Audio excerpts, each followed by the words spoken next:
jy moet jouself verdiep in die Karoo om te verstaan wat eintlik aangaan. Jy moet jou verdiep in die natuurlike skoonheid, jy moet jou verdiep in die mense om te verstaan wat die dimensies en die dinamika is.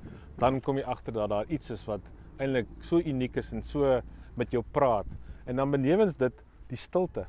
Hoe min plekke in die wêreld kry jy nog waar totale stilte is? Daar is vandag gedink, gesels, gestry en geredekawel oor die skoonheid, erfenis, welstand en ekonomiese vooruitgang van die Karoo. Temas soos werkloosheid, sukkelende munisipaliteite, dorpe wat agteruitboer, besoedeling en maatskaplike probleme is op die agenda. Maar die ekonomiese ontwikkeling van die Karoo, die uitbreiding van toerisme en die lok van toeriste na die dorre stuk aarde is wat deelnemers met die beraad wil regkry.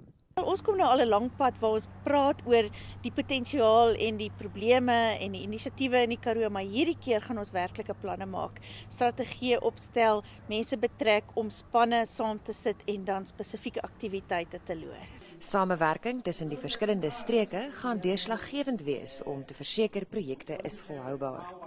En wat ons sien is soveel dorpe doen oulike goed, regte netjiese projekte, maar hulle werk nie saam nie. Want daar's nie 'n kultuur oor die Karoo dat die 4 provinsies saamwerk nie. En wat ons wil hê is dat hierdie dorpe mekaar moet leer ken en dan kan hulle sien wat kan hulle saam doen sodat hulle 'n baie groter impak en effek kan kry. Vanjaar se parlement is in Kraddock gehou vanweë sy ryk geskiedenis. Die dorp is vanjaar 200 jaar oud, wat dit die 7de oudste dorp in die land maak.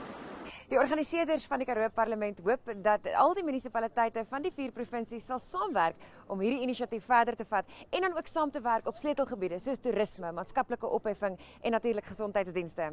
Anina Peens, 1 Nuus, Kraddock, Oos-Kaap.